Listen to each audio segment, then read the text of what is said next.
Hello, good morning class. I am Om Prakash Sumbar, your biology teacher, class 9th. Today I am discussing about chapter 5, improvement in food resources. Okay, this is a new chapter. इस chapter के बारे में हमने कुछ basic terms के बारे में discuss किया और इसके इंट्रोडक्शंस के बारे में डिस्कस किया कि मेन फूड का रिसोर्सेज क्या है, फूड हमें किससे ऑब्टेन होता है, इसके बारे में बताया। Basically obtained food from the plant and animals. Okay, सभी जानते हैं प्लांट और एनिमल से फूड ऑब्टेन होता है, मिलता है। ठीक है, और first things obtain from the plants. Food सबसे पहले मिलता है, प्लांट प्रिपेयर करते हैं bye there photosynthesis process and animals depend on the, किस पर डिपेंड होते हैं, प्लांट्स पर डिपेंड होते हैं फॉर द न्यूट्रिशन। ठीक है, तो ये जो फूड लेते हैं कहाँ से लेते हैं, प्लांट से लेते हैं। तो बेसिकली सबसे पहले हमें फूड कहाँ से मिलता है, प्लांट से मिलता है। ओके स्टूडेंट्स, तो यहाँ पर कुछ बेसिक टर्म्स के बारे में बताया था।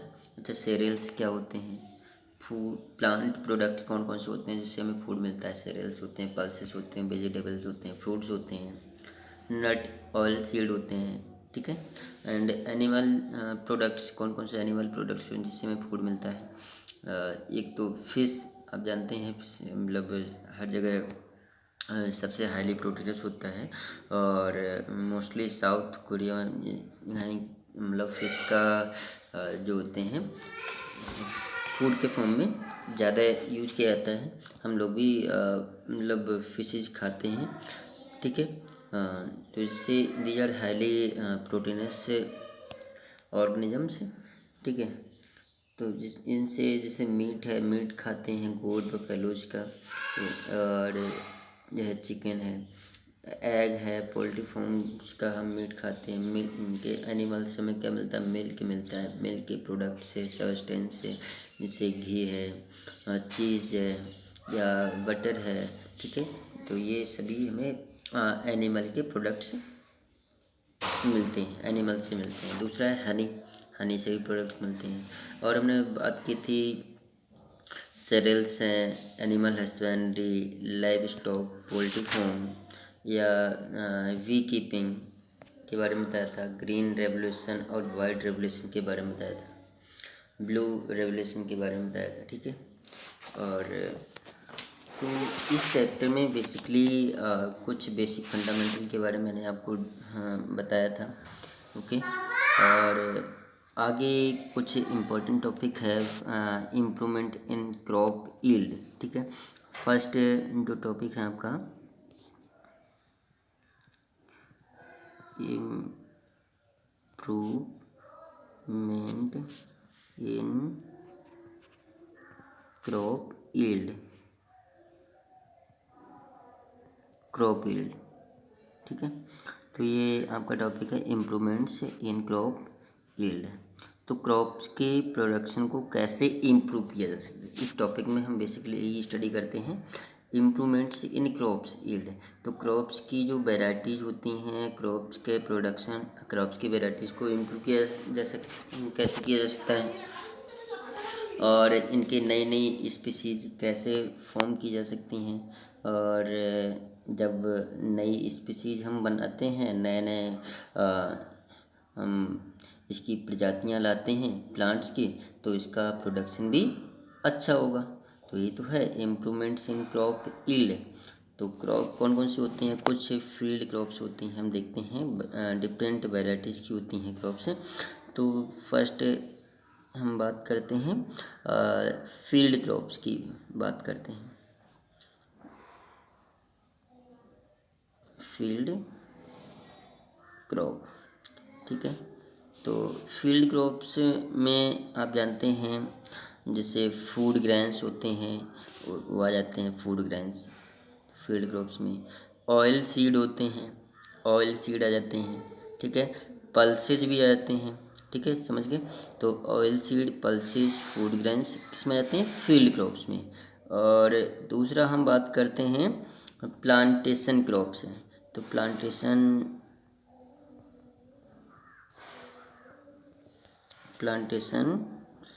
क्रॉप्स, ठीक है।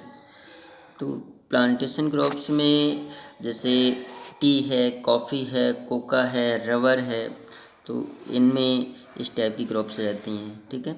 जो कॉफ़ी की प्लांट्स हैं या फिर रबर है या टी है, तो प्लांटेशन क्रॉप्स में आ जाते हैं। अच्छा, थर्ड है गार्डन क्रॉप्स हैं।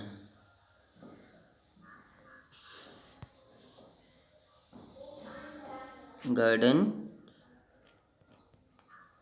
क्रॉप्स हैं, तो गार्डन क्रॉप्स में आप जानते हैं वेजिटेबल्स भी गार्डन क्रॉप्स में आ जाती हैं। किचन गार्डन्स ये भी कुछ क्रॉप्स आ जाती हैं गार्डन क्रॉप्स में, ठीक है। ये मोस्टली जो वेजिटेबल्स आती हैं वो गार्डन क्रॉप्स में आती है, ठीक है। तो हम फील्ड क्रॉप से इम्प्रूवमेंट कैसे किया जा सकता है, प्लांटेशन क्रॉप्स का इम्प्रूवमेंट कैसे किया जा सकता है, गार्डन क्रॉप्स का इम्प्रूवमेंट कैसे किया जा सकता है, इसके बारे में डिस्कस करते हैं, ठीक है। और जैसे फूड क्रॉप्स हैं, सबसे पहले हम देखते हैं फूड क्रॉप्स हैं। तो फूड क्रॉप्स में हम क्या पढ़ते हैं, फूड क्रॉप्स, ठीक है। फूड क्रॉप से आप जानते हैं फूड हमें किससे मिलता है, ऐसी कौन कौन सी क्रॉप्स होती हैं जिससे हमें फूड मिलता है, ठीक है। तो जैसे राइस है,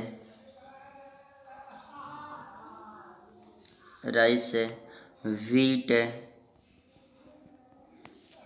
है, ठीक है।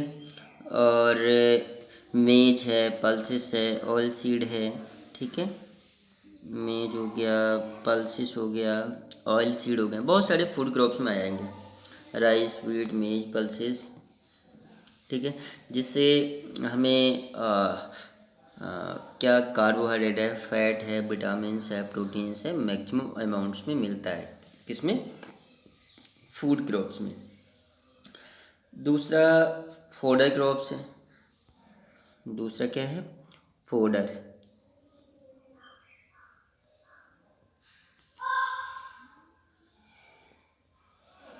फोडर क्रॉप्स हैं। पहला फूड क्रॉप्स हैं, दूसरा फोडर क्रॉप्स हैं। अच्छा, फोडर जो क्रॉप्स होती हैं इसमें सोरगम है, नेपियर है, ओट्स है, बहुत सारी क्रॉप्स में आ जाएंगे इसमें, फोडर क्रॉप्स में, ठीक है। और तीसरा है कॉमर्शियल क्रॉप्स है। थर्ड कौन सा है, कॉमर्शियल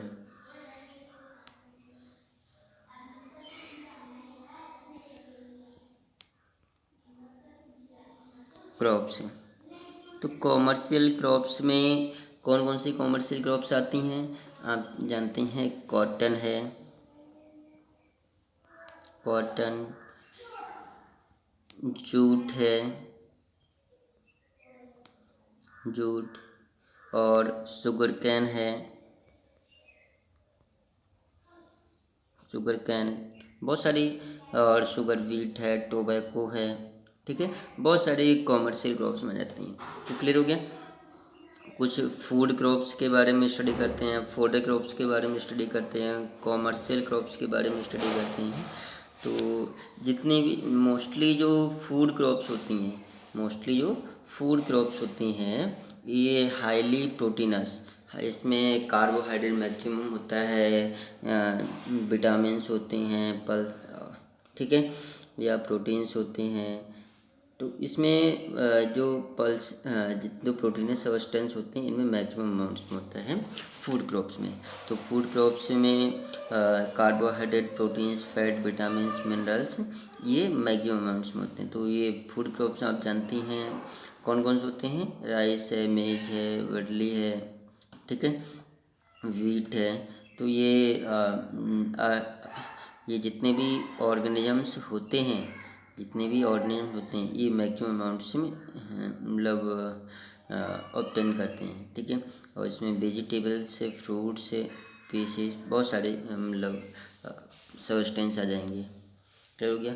अब बात करते हैं मतलब क्रॉप से कौन कौन सी होती हैं, कौन कौन टाइप्स ऑफ क्रॉप्स हैं, ठीक है, बात करते हैं। Of crops. तो एक तो आपने देखा होगा रबी क्रॉप्स के बारे में पढ़ा होगा,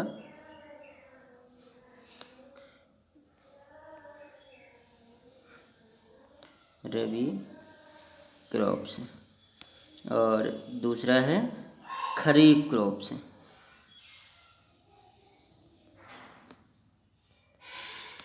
रबी क्रॉप्स और खरीफ क्रॉप्स।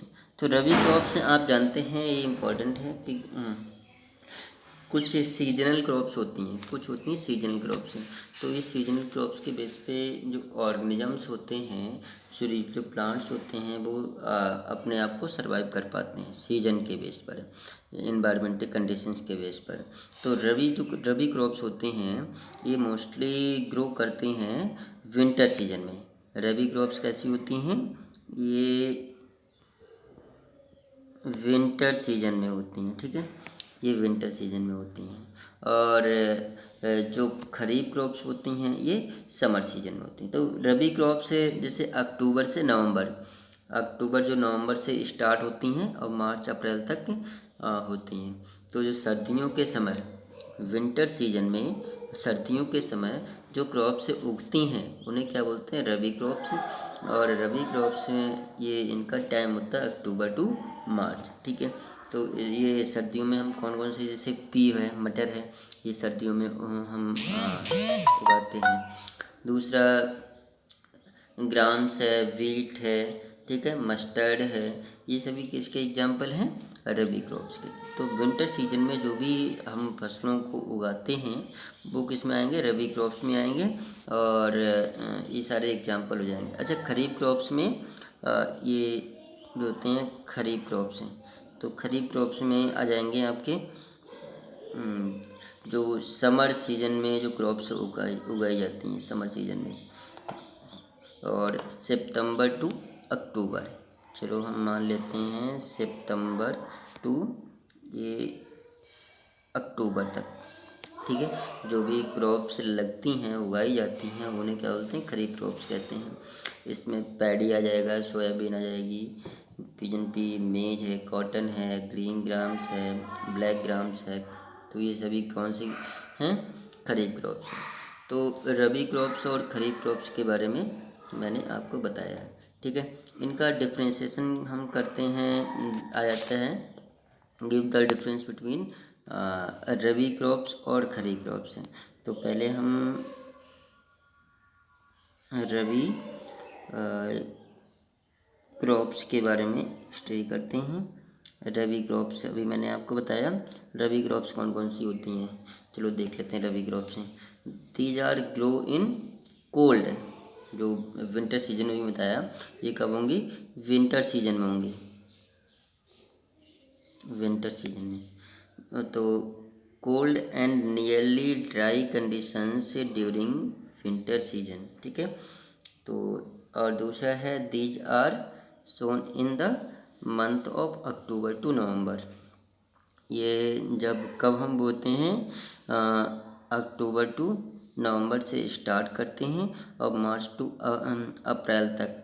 इसमें मतलब हम बोते हैं अक्टूबर टू नवंबर में बोते हैं, अक्टूबर टू नवंबर में हम ये सारी फसलों को बोते हैं, ठीक है। और इनका हार्वेस्टिंग काटी कब जाती है, ये मंथ मार्च टू अप्रैल, मार्च से अप्रैल तक इनकी हम हार्वेस्टिंग करते हैं। तो रबी क्रॉप्स में बहुत सारे एग्जांपल्स आ जाएंगे, बहुत सारे एग्जांपल्स आ जाएंगे, वीट है, मस्टर्ड है, फी है, ठीक है, ग्राम्स है। तो बहुत सारे एग्जांपल आ जाएंगे रबी क्रॉप्स में। दूसरा है खरीफ क्रॉप्स। चलो हम खरीफ क्रॉप्स के बारे में स्टडी करें। तो जो खरीफ क्रॉप्स होती हैं, these are grow in hot season. तो ये जो रबी क्रॉप्स तो कोल्ड सीजन में ग्रो करते हैं और सोइंग करते हैं, और खरीफ क्रॉप्स को ग्रो करते हैं हॉट सीजन में, या समर सीजन कह सकते हैं, ड्यूरिंग मानसून सीजन, ठीक है। दूसरा है these are sown in month June to July.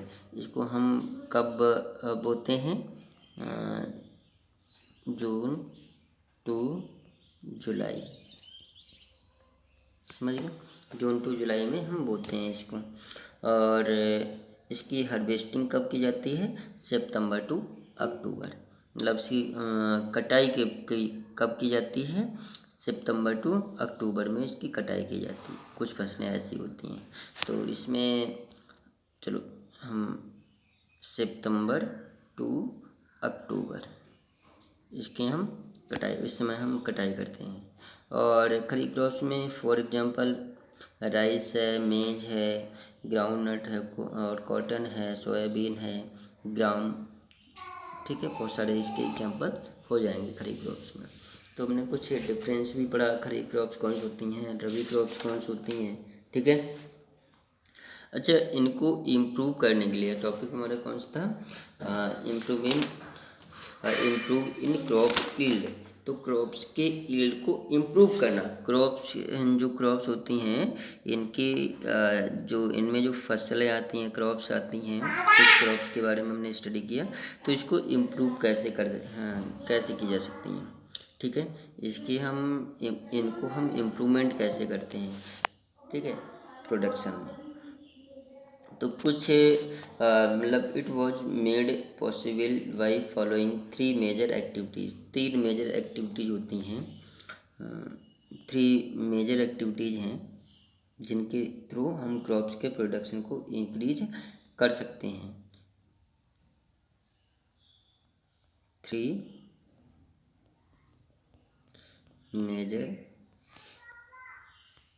Activities, तीन मेजर एक्टिविटीज़ हैं। पहला है आपका crop variety improvement, crop variety improvement, crop variety improvement. Crops की वैराइटीज़ को हम इम्प्रूव करेंगे तो इनका प्रोडक्शन अपने आप ही मैक्सिमम हो जाएगा। क्रॉप्स नई नई अच्छी नस्ल की हम क्रॉप्स लाएंगे, सीड्स लाएंगे, ठीक है। तो मतलब उनकी अगर सोइंग करेंगे तो अच्छा खासा इनकी वैराइटीज़ इम्प्रूव होंगी और उनका प्रोडक्शन भी इम्प्रूव होगा। दूसरा है crop production improvement, crop production, crop production. तो क्रॉप प्रोडक्शन इम्प्रूवमेंट, तो क्रॉप्स के प्रोडक्शन को कैसे इम्प्रूव किया जा सके, तो उसके बारे में हम स्टडी करेंगे। तीसरा है crop protection management, crop protection management, crop protection management, ठीक है। तो थ्री मेजर एक्टिविटीज़ हैं और इन एक्टिविटीज़ के थ्रू हम क्या करते हैं, क्रॉप्स के प्रोडक्शन को इंक्रीज करते हैं, ठीक है। तो हम नेक्स्ट लेक्चर में हम यही स्टडी करेंगे कि मेजर कौन कौन सी एक्टिविटीज़ हैं उनके थ्रू हम क्रॉप्स के प्रोडक्शन को इम्प्रूव कर सकते हैं, ठीक है। एक तो crop varieties improvement, crop production improvement और क्रॉप प्रोटेक्शन मैनेजमेंट, ठीक है। इनके बारे में हम नेक्स्ट लेक्चर में स्टडी करेंगे। Okay, thanks students.